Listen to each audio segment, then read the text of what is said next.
This 80-year-old man had just won a 60 million euro lottery, but he got so excited that he couldn't catch his breath and collapsed on the spot. With the last bit of his strength, he pressed the emergency button. When the nurse arrived, she saw the winning ticket in his hand. Faced with that kind of fortune, no one could stay calm. The young nurse Lena was immediately tempted. Even if they split the money, her share of 30 million euros would be enough for her to live free for the rest of her life. But another nurse, Mary, felt differently. She believed people should have limits. You shouldn't take something that doesn't belong to you. While the two of them argued, another nurse, Ella, happened to walk by. And as the saying goes, if you see it, you get a share. Of course, Ella wanted in too. Lena originally planned to give her 10 million as hush money, but Ella wasn't stupid. She said they either split it evenly or forget it. Just then, the door opened again. The director of the nursing home and a male nurse, Joel, came in. Everyone thought the situation would finally be resolved, and they quickly handed over the ticket to explain. But when the director saw the 60 million prize, he simply counted the number of people in the room. Mary froze. While everyone else was thrilled, she still insisted they couldn't steal from the dead. But because one person disagreed, the money couldn't be divided. Lena and Joel knew Mary had a soft heart. They dropped to their knees,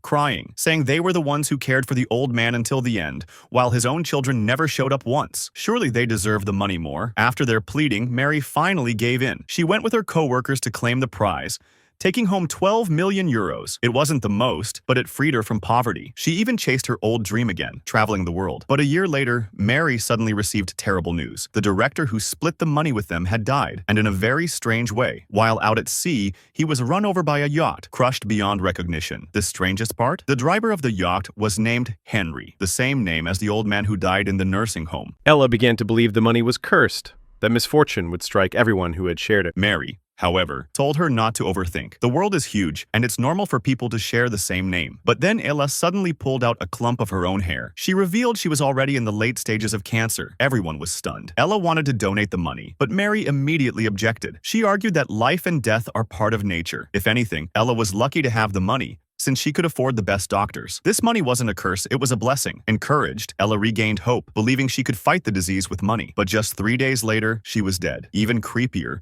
the hospital she went to was located on a street called Henry Avenue. Once might be a coincidence, but twice? That was harder to ignore. Joel panicked, shouting that he wanted to go to the police and confess, to give the money back to Henry's family. Mary tried desperately to stop him, but Joel was already breaking down. When she couldn't persuade him, Mary slapped him. Joel stumbled, fell down the stairs, and hit his head badly. It looked like he wouldn't make it. Instead of being upset, Mary actually felt relieved. At least no one would go to the police now. But eerily enough, right beside Joel's body was a food truck with Henry's Diner painted on it. That sight terrified Lena. But Mary dropped to her knees, just as others had once done to her, begging Lena for help one last time.